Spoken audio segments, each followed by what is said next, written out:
My name is Lillian, and I am 28 years old. The scars on my back tell a story of the night my brother Kevin lashed me with a belt until I collapsed on our basement floor. When I woke up bleeding, my mother whispered, "Be grateful we feed you." Today I work with abuse survivors, showing them that healing is possible and justice hits harder than any belt ever could. If you are watching this from a place where family should mean safety, please hit like and subscribe as I share how I found justice stronger than any belt. Growing up in suburban Denver, my childhood looked picture perfect from the outside. After my biological father died when I was 4, my mother Karen remarried Frank when I was 6 years old. Frank brought his son Kevin into our lives. Kevin was 8 at the time, just 2 years older than me. We moved into a beautiful 2-story house with a white picket fence and a backyard that seemed enormous to my young eyes. Frank worked as a bank manager, wearing crisp suits and carrying a leather briefcase that smelled like important business. Mom stayed home, transforming from a working single mother to a dedicated housewife almost overnight. The first few years were relatively normal. I remember Christmases with piles of presents under a perfectly decorated tree, birthday parties with matching plates and napkins, and weekend trips to the local amusement park where Frank would win stuffed animals for both Kevin and me. Mom seemed happy, always smiling and telling her friends how lucky she was to have found Frank after the tragedy of losing my dad.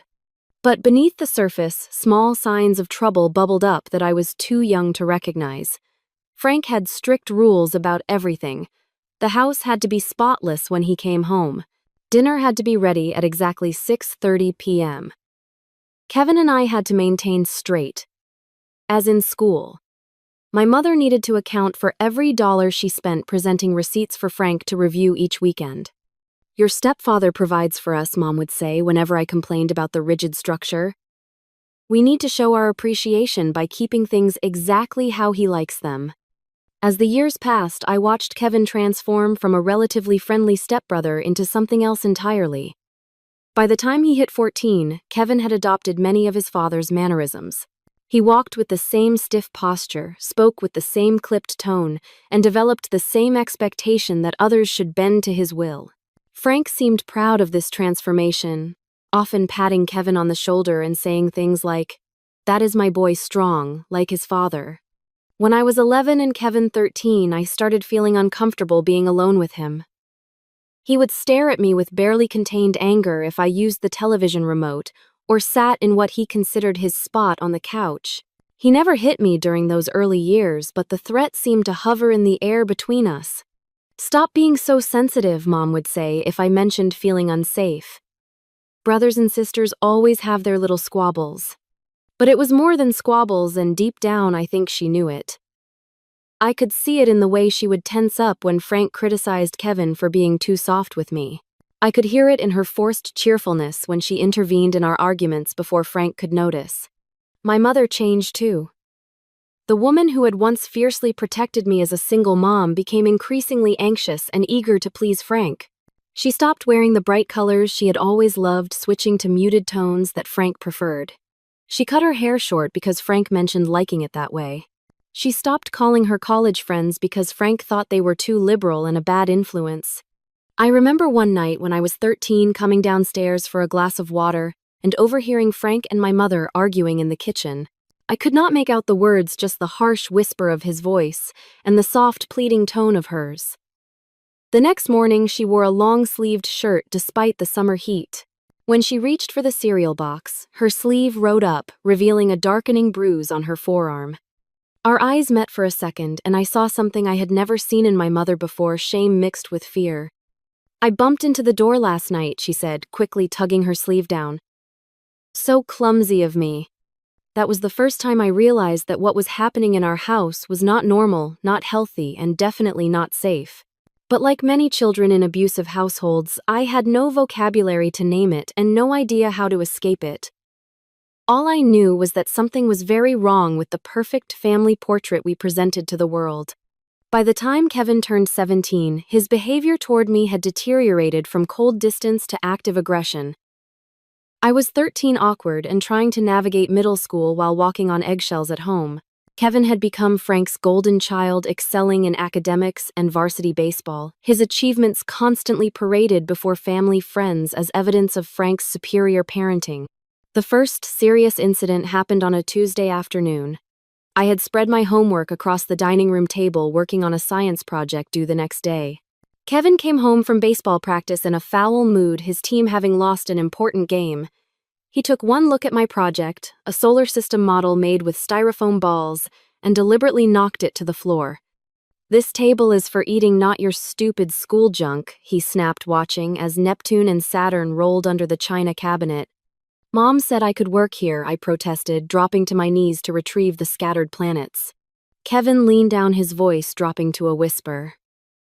"If you tell Mom or Dad about this, I will make you regret it. Nobody will believe you anyway. I am the good kid, remember? When I tried to talk to Mom about what happened, she dismissed my concerns. Siblings fight sometimes, Lillian. Kevin is under a lot of pressure with college applications coming up. Just try to stay out of his way when he is stressed." That became my strategy: avoid Kevin, avoid conflict, become invisible. But it was impossible to disappear completely in our own home. Kevin seemed to find reasons to be angry with me. If I used the bathroom too long in the morning, if I breathed too loudly during family movie night, if I got slightly better grades than him in English, his one weak subject. Frank began to delegate discipline to Kevin when he was away on business trips. "Kevin is the man of the house when I am gone," he would announce before leaving. "I expect you ladies to listen to him." My mother would nod obediently, and I would feel a knot form in my stomach knowing what was coming. The first time Kevin physically hurt me was over something trivial. I had stayed at school for a study group and arrived home 5 minutes after my curfew. Kevin was waiting by the door, checking his watch with exaggerated motions. "You are late," he stated flatly. "Just by 5 minutes." "The bus was delayed," I explained, trying to move past him toward the stairs. He blocked my way and without warning slapped me hard across the face. The shock of it stunned me more than the pain. "Next time be punctual," he said calmly, as if he had just commented on the weather instead of assaulting his younger sister. I ran to my room, tears streaming down my face, my cheek burning. When my mother came home from her part-time job at the library, I showed her the red mark still visible on my face. "Oh, honey," she sighed, "you know how important punctuality is in this house. Just try harder to be on time, and these things will not happen." Her response hurt more than Kevin's slap. In that moment, I realized I was truly alone in my own home.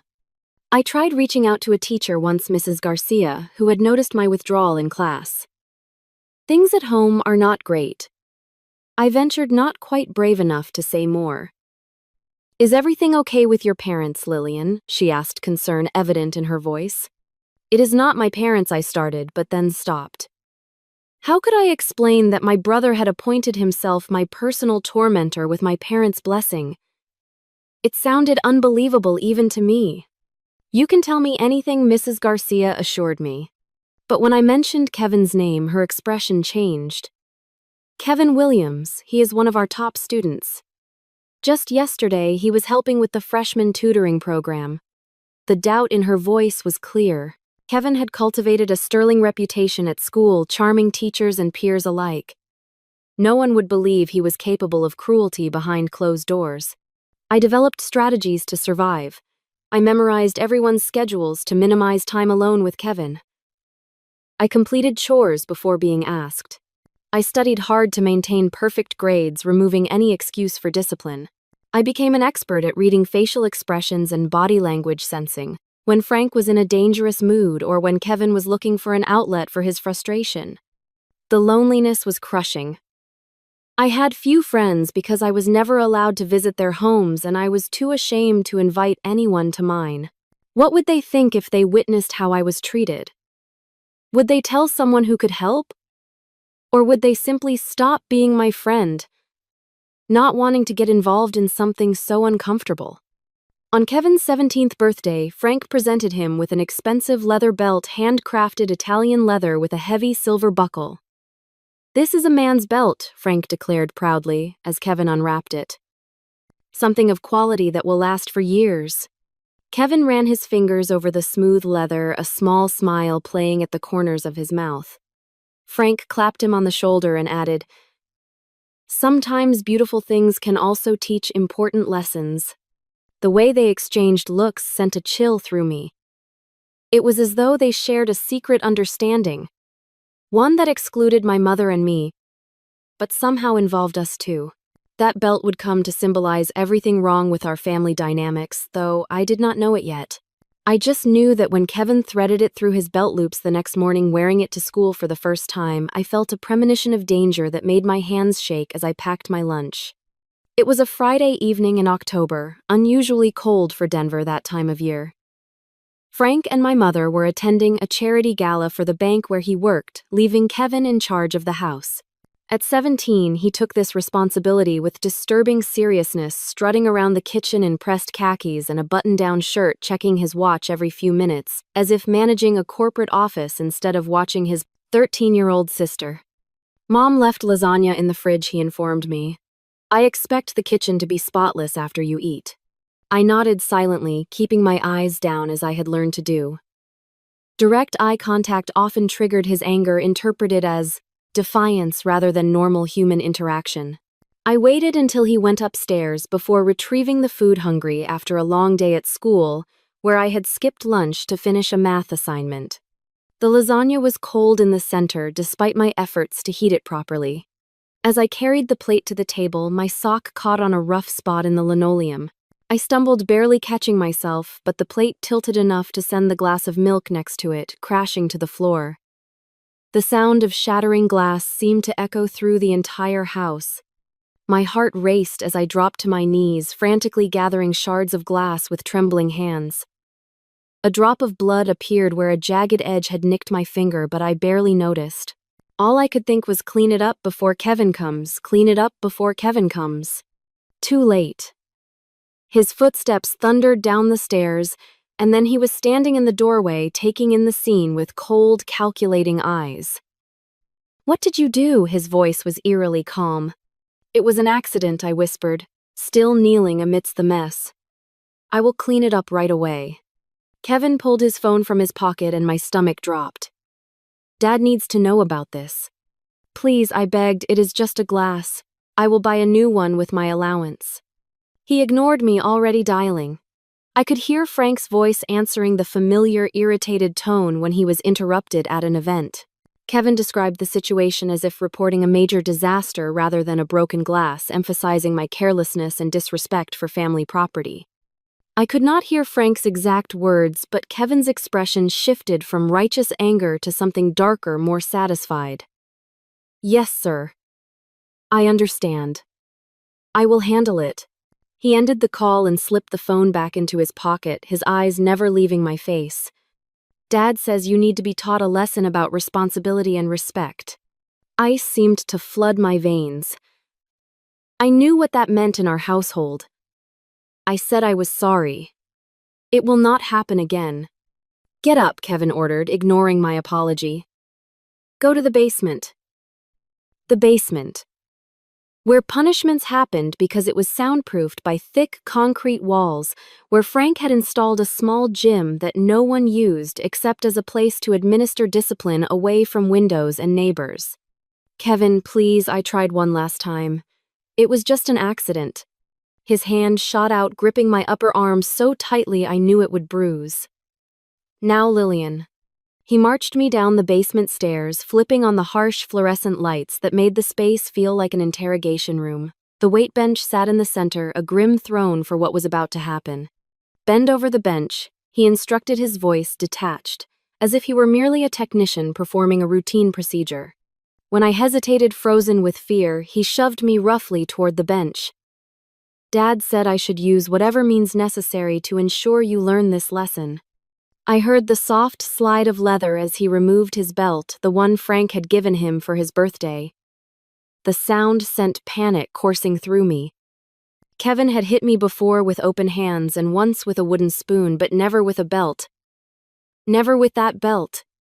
"This is for your own good," he said, echoing Frank's favorite phrase. "Count them out loud."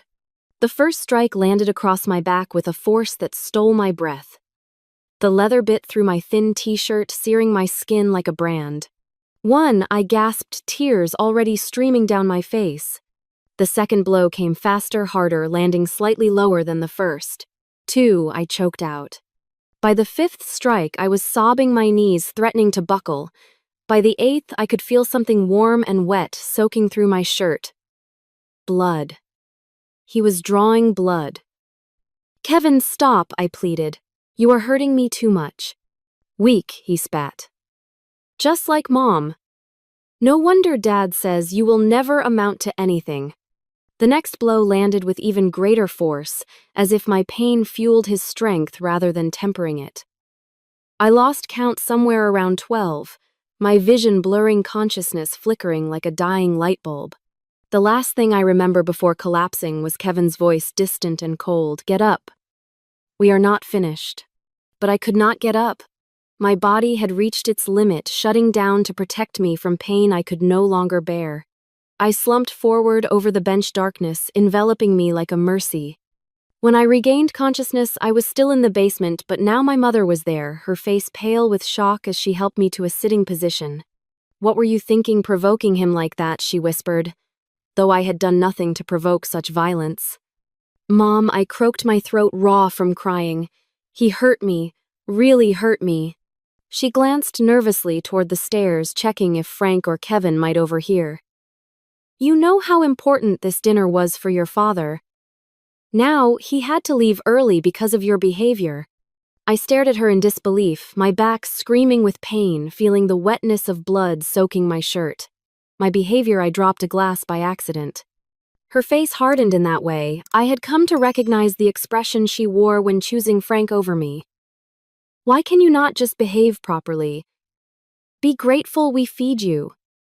Give you a roof over your head. Some children have nothing." Those words cut deeper than the belt had. Be grateful we feed you. As if providing basic necessities for your child was an extraordinary act of charity, rather than the bare minimum of parental responsibility.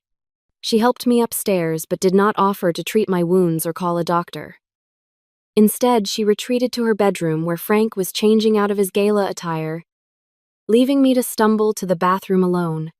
I locked the door and slowly, painfully peeled off my ruined shirt. The mirror revealed what Kevin had done. Angry red welts crisscrossed my back, several broken open and bleeding. The pattern of the belt's edge was clearly visible in some places, the skin already darkening into bruises around the cuts. As I stood there staring at the physical evidence of my family's cruelty, something hardened inside me. This was not discipline. This was not love.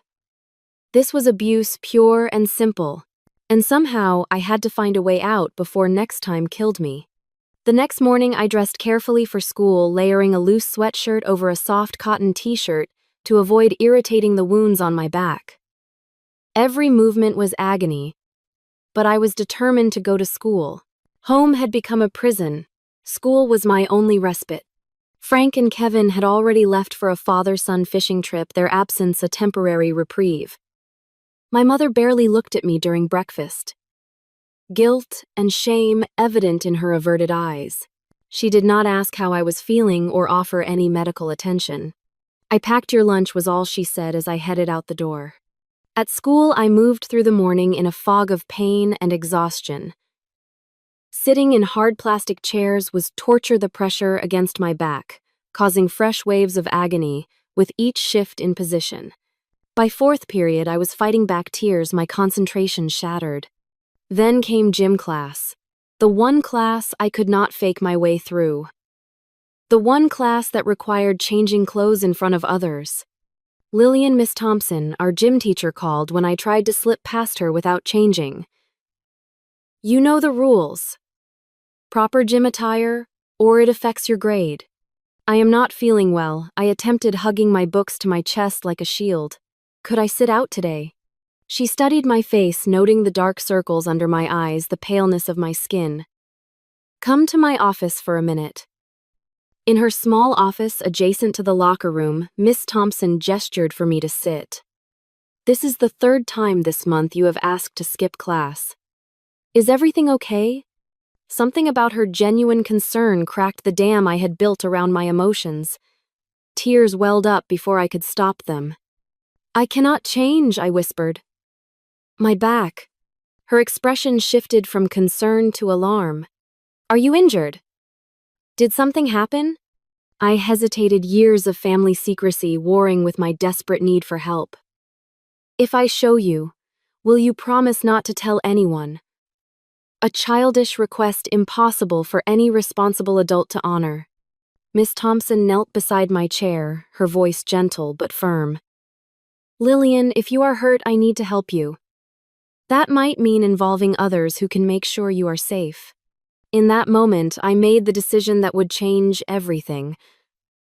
I turned and slowly lifted the back of my sweatshirt, then my t-shirt, revealing what Kevin had done.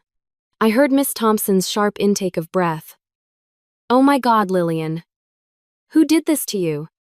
"My brother," I admitted, the words feeling strange after so many years of silence. "Last night, because I broke a glass." What followed was a whirlwind of activity. Miss Thompson immediately took me to the school nurse who documented my injuries with clinical efficiency, her face grim as she photographed the welts and cuts. The principal was called then Child Protective Services. A social worker arrived, gentle, voiced, but direct with her questions. "Has this happened before? Who else was home when this occurred? Do your parents know about this injury? Do you feel safe returning home today?" To that last question, I finally spoke the truth. I had been hiding from myself. I do not feel safe there at all. I was taken to the hospital for a proper medical examination. The doctor, a kind woman with silver-streaked hair, cleaned and dressed my wounds while explaining that some might leave permanent scars. "These are not consistent with reasonable discipline," she stated for the record. "This is abuse." The word hung in the sterile air of the examination room. Abuse. A label for what I had endured for years. A validation that what happened in our house was not normal, not acceptable, not my fault. While I was at the hospital, my parents and Kevin were contacted by authorities. Their reaction was predictable: denial, minimization, blame shifting. "Lillian has always been prone to exaggeration," Frank told the social worker, according to reports I later saw. "She is going through a difficult phase, acting out for attention." My mother echoed his claims, though witnesses noted she seemed nervous, eyes constantly darting to Frank for approval. "We have always been a loving family." "I cannot imagine how this happened." Kevin, coached by Frank, presented himself as the responsible older brother reluctantly tasked with reasonable discipline. "She was being disrespectful and destructive," he stated. "I only gave her a light punishment like Dad asked me to. She must have hurt herself worse afterward to make it look bad." But the medical evidence told a different story. The pattern of injuries was consistent with repeated blows from a belt, delivered with significant force. The doctor estimated it would have taken at least 15 to 20 strikes to cause such damage. That night, instead of returning to the house with the white picket fence, I was placed with a temporary foster family. The Johnsons were experienced foster parents who specialized in emergency placements.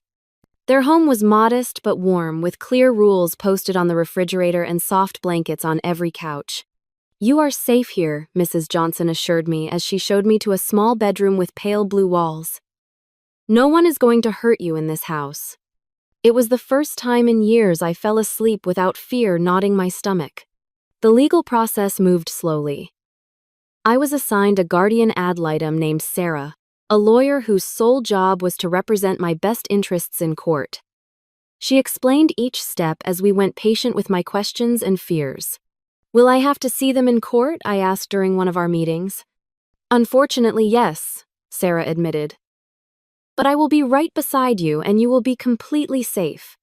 Frank hired an expensive lawyer who specialized in family cases. They fought hard against the emergency custody order, presenting character witnesses who testified to what a pillar of the community Frank was, how Kevin was an honor student headed for an Ivy League school, how my mother volunteered at church. The pressure to recant my story was enormous. Phone calls came from relatives I barely knew. pleading with me to stop tearing the family apart. Letters arrived from church members suggesting I had misinterpreted what happened. Frank's lawyer built a narrative of me as a troubled teen making false accusations for attention. There were moments I almost gave up. The weight of standing against my entire family, of being painted as a liar and troublemaker, felt too heavy to bear. But then I would catch a glimpse of my back in the mirror, the healing wounds that would become permanent scars, and my resolve would strengthen. Miss Thompson visited me at the Johnsons bringing homework and updates from school. "I am proud of you," she told me. "What you are doing takes incredible courage." Sarah prepared me meticulously for court, explaining what to expect, how to answer questions truthfully but concisely, how to remain calm if Kevin or Frank tried to intimidate me with looks or gestures. "Just tell the truth," she advised. "That is all you need to do. The truth is on your side." As the court date approached, my nightmares intensified.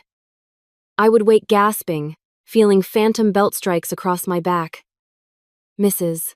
Johnson would bring me warm milk and sit with me until I could sleep again, never rushing me, never asking questions. I was not ready to answer. The day before we were due in court, Sarah called with unexpected news. "The prosecutor wants to amend the charges to include your stepfather," she explained. "Based on your brother's history and the severity of your injuries, they believe Frank directed this abuse and should be held equally responsible." It was the first time I allowed myself to hope that true justice might be possible, that the court might see through the perfect family facade to the darkness that had nearly destroyed me. The juvenile courtroom was smaller than I had imagined, nothing like the grand chambers shown on television dramas. The wood paneling gave it a solemn atmosphere, the state seal hanging prominently behind the judge's bench. Every sound seemed amplified in the hushed space, the scratch of pens on legal pads, the rustle of documents being passed between attorneys, the soft squeak of chairs as people shifted position. I sat beside Sarah, trying to keep my breathing steady as she had taught me. "Do not look at them until you have to," she had advised. "Focus on the judge, or on me." But I could not help one quick glance to my right, where Frank, my mother, and Kevin sat with their attorney. Frank looked immaculate. As always, his suit pressed, his expression controlled. My mother appeared smaller, somehow hunched slightly as if trying to disappear. And Kevin, wearing a blue blazer that made him look older than his 17 years, stared straight ahead, jaw clenched tight. The proceedings began with opening statements. The prosecutor, a woman with silver-framed glasses and a no-nonsense demeanor, outlined the case against Kevin, and now Frank as well. "What happened to Lillian Williams was not discipline," she stated firmly. "It was a brutal assault that left a 13-year-old child unconscious and bleeding. The evidence will show that this was not an isolated incident, but part of a pattern of abuse enabled and encouraged by the adults who should have protected her." Frank's attorney countered with the narrative they had been building. "I was a troubled teen making exaggerated claims. Kevin was an exemplary young man who had administered appropriate discipline as directed by his father. Any injuries were accidental or self-inflicted after the fact. The Williams are a respected family," he concluded smoothly. "Dismantling this home based on the allegations of an admittedly difficult child would be a grave injustice." When it was my turn to testify, Sarah squeezed my hand reassuringly before I took the stand. The oath to tell the truth felt momentous, a promise to myself as much as to the court. I began with the night of the beating, describing in detail what had happened. The prosecutor gently guided me through my testimony, asking clarifying questions when needed, giving me time when my voice faltered. "And what did your mother say when she found you injured?" she asked. "She told me to be grateful they feed me," I replied, my voice surprisingly steady. "She said some children have nothing." There was a soft murmur in the courtroom at this, quickly silenced by the judge. When Frank's attorney cross-examined me, his approach was calculated to undermine my credibility. He brought up minor disciplinary issues from school times I had argued with teachers or received detention for talking in class. He questioned why I had not reported earlier incidents, implying I was lying about the pattern of abuse. Is it not true, he suggested, that you are angry about being disciplined for breaking household rules and you have exaggerated what happened to get attention? No, I answered, looking directly at him. I dropped a glass by accident. My brother beat me with a belt until I was unconscious. Those are the facts. Other witnesses followed. Miss Thompson testified about discovering my injuries, her voice breaking slightly as she described my reluctance to change for gym class, my fear of anyone finding out. The school nurse and hospital doctor presented the medical evidence, their clinical descriptions, somehow more damning than emotional testimony could have been. The doctor clicked through photographs of my injuries displayed on a screen visible to the judge and attorneys. These wounds, the doctor stated, are consistent with repeated blows from a narrow, rigid object like a belt. The force required to create these injuries goes far beyond what could be considered reasonable corporal punishment. Several lacerations required medical adhesive to close, and some will leave permanent scarring. As the images appeared on screen, the courtroom fell completely silent. Even Frank's attorney stopped writing notes, his pen hovering motionless above his legal pad. I did not need to see the photos. I had lived the reality they documented. Instead, I watched the faces of those viewing them for the first time: shock, disbelief, horror. The social worker who had interviewed Kevin testified next, reporting that while initially defensive, he had made concerning statements during their conversation. When asked about the severity of the beating, Kevin Williams stated, and I quote, "She needs to learn respect the same way I did." When I asked him to clarify what that meant, he declined to elaborate further. Frank's attorney objected repeatedly during this testimony, but the judge allowed it to continue, ruling that Kevin's statements were relevant to establishing the household dynamics. Then came the moment I had been dreading: Kevin's testimony. He took the stand with the confidence of someone who had always been believed, always been favored. But that confidence began to crack under the prosecutor's methodical questioning. "Did you strike your sister with a belt on the night in question?" she asked directly. "I administered appropriate discipline as my father instructed," Kevin replied, using the rehearsed language Frank's attorney had clearly provided. "How many times did you hit her with the belt?" Kevin hesitated. "I do not recall the exact number." "More than 5 times?" "Possibly." "More than 10 times?" Another pause. "It was necessary to ensure she learned her lesson." "Did you stop when you saw she was bleeding?" Kevin's composure slipped further. "I did not notice any blood." "Did you stop when she lost consciousness?" His eyes darted to Frank, seeking guidance. She was being dramatic. I thought she was faking. The prosecutor produced the belt, sealed in an evidence bag.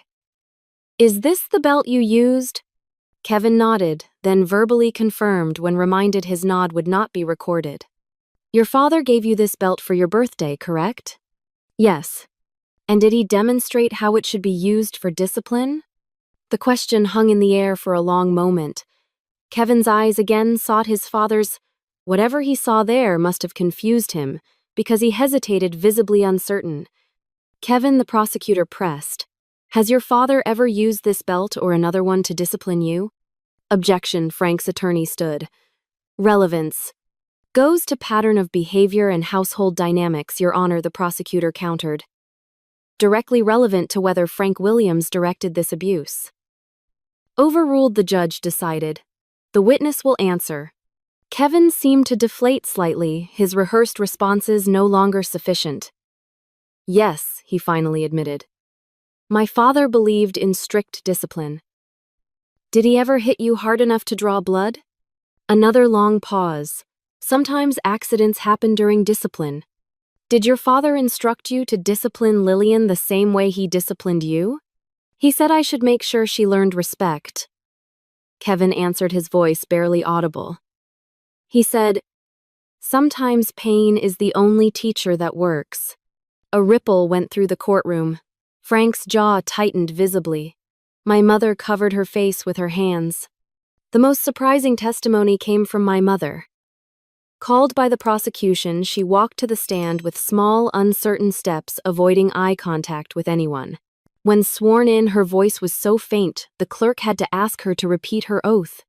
Initially, she stuck to the family narrative, claiming she had no knowledge of the severity of what had happened until she found me in the basement. "And what did you do when you found your daughter unconscious and bleeding?" the prosecutor asked. "I helped her upstairs," my mother answered. "Did you seek medical attention for her?" Number. "Why not?" My mother glanced at Frank, then down at her hands twisting in her lap. Frank said it was not necessary.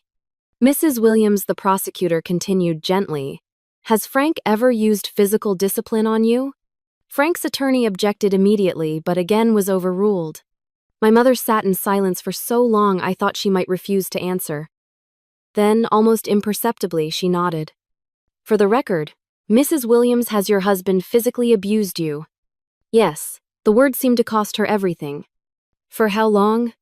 "Since the first year of our marriage." Her voice grew slightly stronger. 8 years. "Were you afraid of what might happen if you sought help for Lillian after this incident?" "Yes." Tears slid down her cheeks now. "Frank said it would destroy our family, that Kevin would lose his college chances, that I would lose everything." "So you told your injured daughter to be grateful for being fed." My mother looked up, then meeting my eyes for the first time. "I was wrong," she said clearly. "I was terribly wrong, and I will regret it for the rest of my life." The judge called a brief recess after my mother's testimony. When court resumed, Frank took the stand, his demeanor still controlled but with an edge of desperation now. He denied directing Kevin to beat me severely, claimed any injuries were unintentional, and attempted to paint himself as a strict but loving father. But the evidence had mounted too high, too undeniably. The medical records, the testimony from school officials, Kevin's admissions about Frank's discipline methods, and finally my mother's confirmation of abuse all built a case that his smooth denials could not dismantle. When the judge delivered her ruling, her voice was stern with barely contained anger. The evidence in this case reveals not just a single incident of excessive punishment, but a household where violence was used systematically to control and intimidate. She ordered Kevin to be placed in a juvenile detention facility with mandatory therapy, a remarkably serious consequence for a first-time offender with his academic record. Frank was charged with child endangerment and domestic violence, with criminal proceedings to follow in adult court. My mother was required to attend parenting classes and therapy with supervised visitation to be reassessed after 6 months. Most importantly for me, I would remain in foster care with a permanent placement to be arranged pending further evaluation. As the bailiff led Kevin away, he looked back at me once. In his eyes, I saw confusion and the first hints of something that might, with time and therapy, become remorse. Frank stared straight ahead, his perfect facade finally shattered. And my mother, after a whispered conversation with her newly appointed attorney, approached Sarah and asked if she might speak with me privately at some point. "That will be up to Lillian," Sarah replied, her hand protective on my shoulder. I did not answer then. I was too overwhelmed by what had just happened, by the public acknowledgement of what I had endured, by the validation that I had not been wrong or weak or deserving of abuse. Justice had finally spoken, and its voice was louder than my fear. 2 weeks after the court hearing, I moved from the Johnsons' emergency placement to a more permanent foster home. The Williams family, no relation to my former family, a coincidence that initially made me uncomfortable, had been fostering children for over 15 years. They lived in a modest 4-bedroom house about 30 minutes from my school, allowing me to continue attending without disruption. Carol and Robert Williams were in their 50s, with grown children of their own, and a seemingly inexhaustible reserve of patience. Their home operated on clear but gentle principles: respect for privacy, open communication, and natural consequences rather than punishment. The first time I accidentally broke a mug while doing dishes, I had a panic attack, certain that some form of retribution would follow, despite their assurances to the contrary. Lillian, Carol said, kneeling beside me as I frantically tried to gather the ceramic shards with shaking hands. "Accidents happen. They happen to everyone. No one gets hurt for accidents in this house." It took weeks before I truly believed her, before I stopped flinching at sudden movements or apologizing constantly for minor infractions of rules that existed only in my mind. My healing was not just physical but psychological. The welts and cuts on my back gradually faded to scars, pink lines that would eventually silver with time. The wounds to my sense of safety and trust took longer to address. Twice weekly, I attended therapy sessions with Dr. Rivera, a child psychologist specializing in trauma. At first, I sat silent during our appointments, unwilling to revisit the pain I had barely escaped. "We can just sit here, Dr. Rivera," offered during our third session after 30 minutes of my stubborn silence. "There is no rush. Healing happens on your timeline, not mine." Something about her lack of pressure cracked my resolve. "Do you know what it is like?" I finally asked, "to be afraid in your own home, to calculate every word, every movement, because the wrong one might trigger violence?" "I do not know personally," she answered honestly. "But I have worked with many young people who do. And I believe you."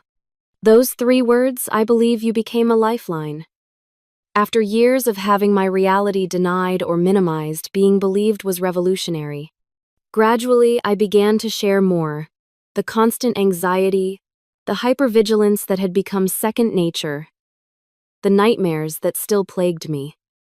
Dr. Rivera taught me coping mechanisms for when panic threatened to overwhelm me, grounding techniques that brought me back to the present when memories pulled me into the past, breathing exercises that calmed my racing heart when triggers appeared unexpectedly. School became a sanctuary rather than just an escape. Without the constant stress of home life, I discovered I actually enjoyed learning. My grades improved from above average to exceptional. My English teacher, Mrs. Peterson, noticed my gift for writing and encouraged me to join the school literary magazine.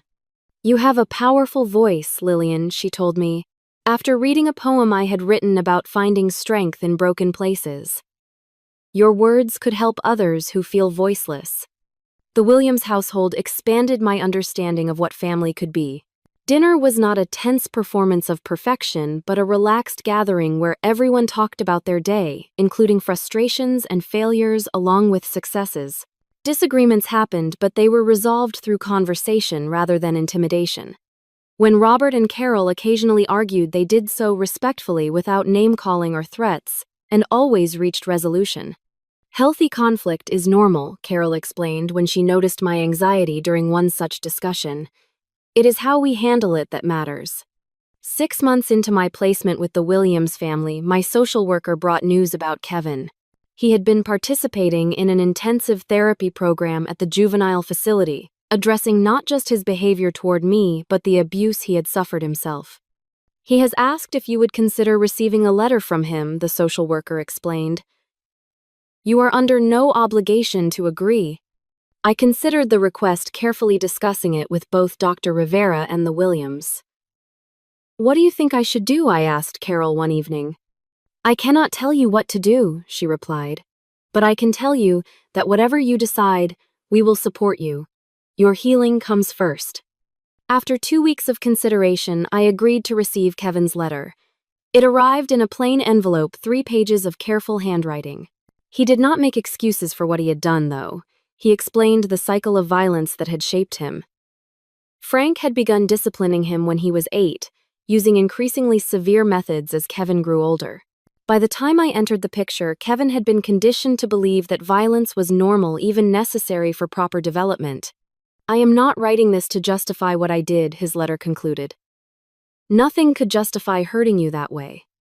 I am writing because I want you to know I am working to break this cycle. I will never hurt anyone like that again. I do not expect your forgiveness, but I hope someday you might find peace." I did not respond immediately. The letter stirred complicated emotions, anger still, but also a new understanding of how Kevin had been shaped by the same toxic environment that had nearly destroyed me. News about my mother came through more official channels. She had filed for divorce from Frank, moved into a small apartment, and was faithfully attending both individual therapy and parenting classes. Her supervised visits with me began awkwardly, both of us uncertain how to interact, without the oppressive presence of Frank dictating our roles.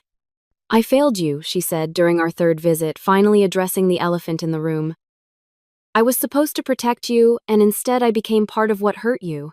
"Why did you stay?" I asked, the question that had haunted me for years. Why did you let it happen to us?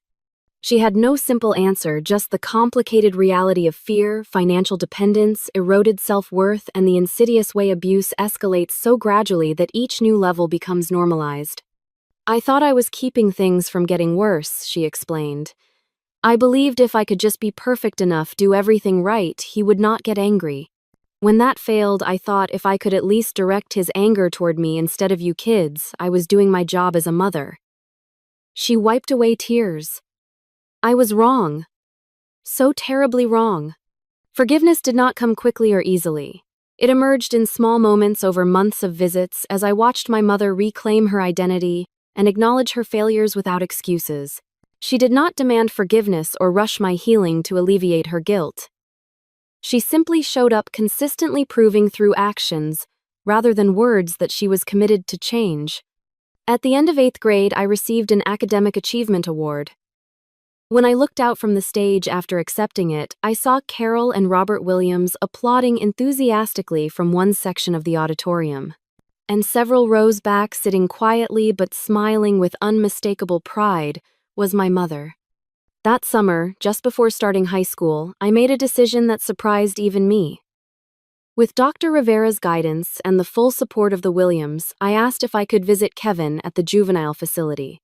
The meeting was arranged with counselors present in a neutral room with comfortable chairs and windows overlooking a small garden. Kevin had changed physically, his formerly athletic build leaner, his expression less arrogant. When I entered, he stood, but did not approach me, respecting the boundaries we had established beforehand. "Thank you for coming," he said simply. We talked for 45 minutes, not about the past primarily, but about the present. His therapy, my new home, the books we were reading, his plans to complete his GED. Near the end, he asked the question I could see had been weighing on him. "Do you think you will ever be able to forgive me?" I considered my answer carefully. "I am working on it," I told him honestly. "Not for your sake, but for mine. Holding on to hate takes too much energy that I need for healing." He nodded, accepting this partial answer as more than he had any right to expect. As I prepared to leave, he said one more thing: "I am proud of you, Lillian, for being stronger than all of us." High school began with a fresh start. Few of my new classmates knew my history, and those who did respected my privacy. I joined the debate team, discovering I had a talent for articulating arguments clearly and persuasively. My English teacher encouraged me to consider a future in law or psychology fields where I could potentially help others who had experienced trauma similar to mine. The Williams formally invited me to remain with them until graduation, an offer I accepted with gratitude and relief.